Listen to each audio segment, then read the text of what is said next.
Salam Indonesia, salam Nusantara dari Sabang sampai Merauke, dari Miangas sampai Pulau Rote. Mantalah iman kita, mantalah kasih kita, mantalah pengharapan kita tentunya dalam Yesus Kristus yang menjadi Tuhan dan Juru Selamat kita. Dan jangan katakan bahwa Yesus itu bukan Tuhan, dan jangan katakan pula bahwa Yesus itu bukan Juru Selamat. Karena firman Allah sudah berkata, barang siapa percaya kepada Tuhan Yesus Kristus, engkau dan seisi rumahmu akan diselamatkan.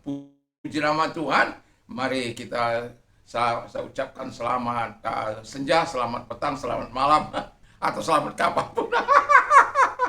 Mari kita berdoa. Terima kasih Tuhan, kami bersyukur bahwa Tuhan itu Allah yang baik, dan kami tetap percaya Engkau tetap mengendalikan kehidupan dan mengubah hidup kami. Dalam nama Yesus, haleluya, amin.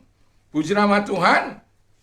Firman Allah akan saya ambil dalam Galatia 2 ayat 20. Demikian firman Allah, namun aku hidup, tapi bukan lagi aku sendiri yang hidup, melainkan Kristus yang hidup di dalam aku. Dan hidupku yang kuhidupi sekarang di dalam daging adalah hidup oleh iman dalam Anak Allah yang telah mengasihi aku dan menyerahkan dirinya untuk aku. Puji nama Tuhan. Jadi tema kita adalah Yesus Kristus, Sang Pengubah Kehidupan Manusia. Yesus Kristus, Sang Pengubah Kehidupan Manusia. Nah, kita bisa melihat bagaimana Saulus sebelum percaya kepada Yesus, dia adalah orang yang penuh otoritas, yang begitu luar biasa, yang mempunyai mandat yang sangat luar biasa, membunuh tanpa terjamah oleh hukum, dan dia bisa menyiksa siapa saja yang dia suka, yang dari sekte Tuhan, asal saja mereka percaya kepada Tuhan Yesus Kristus, maka mereka akan disesat, dianiaya, bahkan yang korban pembunuhan yang atas inisiatifnya atau inisiatornya atau provokasinya yaitu Stefanus.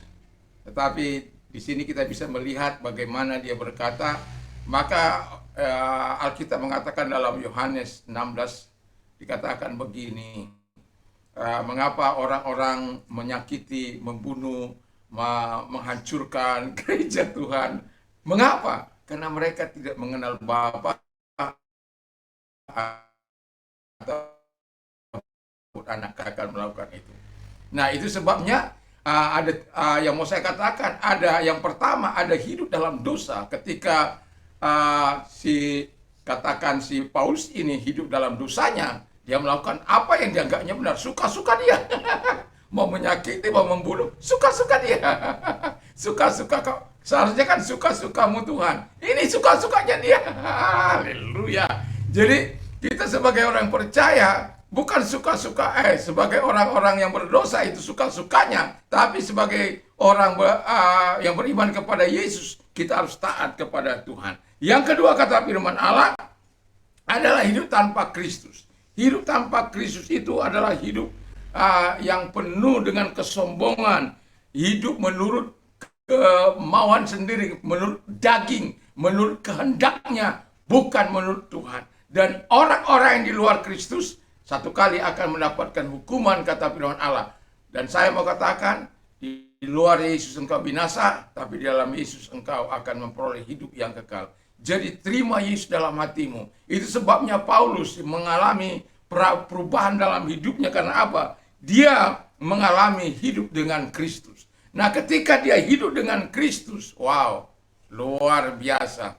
Yesus mengubah hidupnya. Yang darinya pembunuh menjadi penuh belas kasihan. Yang tadinya pembangkang, sekarang penurut firman Allah. Bahkan yang tadinya pemberontak, bisa dipakai Tuhan menjadi teladan bagi dia. Haleluya. Dalam arti di mana dia mengikuti teladan Yesus, supaya orang-orang mengikuti teladan Paulus sama seperti dia mengikuti teladan Yesus Kristus.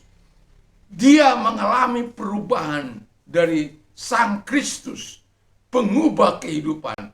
Jangan pikir Anda akan bisa hidup benar, hidup kudus, hidup suci, hidup dalam kebenaran, hidup dalam kekudusan hanya dengan mengandalkan kekuatanmu. Di luar Yesus, engkau tidak bisa berbuat apa-apa. Itu sebabnya kenapa orang berulang-ulang diingatkan untuk melakukan apa yang baik, dia tidak bisa. Karena memang kehidupan yang memaksa dia demikian. Kalau Kristus ada dalam hidup kita, yang tadinya mungkin kita suka melakukan hal-hal yang tidak menyenangkan Tuhan, misalnya judi, main perempuan, zina, dan mencuri, membunuh, dan lain sebagainya. Tetapi ketika ada dalam Kristus, maka semua roh-roh itu, roh ketidakbenaran itu akan dicabut oleh Tuhan dan digantikan dengan Roh Kudusnya dalam kehidupan kita. Itulah sebabnya mengapa manusia bisa berubah, mengapa hidup yang mengalami Kristus itu bisa mengalami perubahan sesuai dengan kehendak Allah, bahkan serupa dan segambar dengan Dia, atau menjadi serupa dalam tindakan dan perbuatan karena Kristus ada dalam kehidupan kita. Maka dikatakan oleh Yesus, kalau engkau ada dalam aku, engkau berbuah banyak. Kalau engkau tinggal dalam aku dan firmanku tinggal dalam engkau, maka apa saja yang kau minta dan kau doakan, maka Tuhan Bapa di surga akan memberikannya kepadamu. Jadi ingatlah betapa pentingnya kita terus berada dalam Kristus. Jadikan Yesus menjadi pegangan hidup kita. Biarkan Dia tinggal dalam hati kita. Kita tinggal dalam Yesus sehingga kita bisa mengalami transformasi yang dilakukan oleh Yesus kepada Paulus, dan itu juga bisa dilakukan transformasi yang Tuhan bisa lakukan dalam kehidupan kita sebagai orang-orang yang percaya. Mari kita tunduk kepala dan kita berdoa. Terima kasih, kami yakin dan percaya apa yang sudah Engkau lakukan kepada Paulus, Kau bisa melakukan kepada banyak orang yang berdosa sekalipun. Ketika Engkau menyentuhnya, Tuhan, mereka akan datang dengan segala pertobatan dan mereka akan berbeda dan hidup menurut kehendak-Mu. Terima kasih, kami bersyukur dalam nama Yesus, haleluya. Amin. Selamat malam. Kiranya Tuhan Yesus memberkati, dan kalau kalian istirahat, ingat Tuhan akan senantiasa menolong dan menyertai dalam nama Yesus. Mantap, mantap, mantap. Mantap.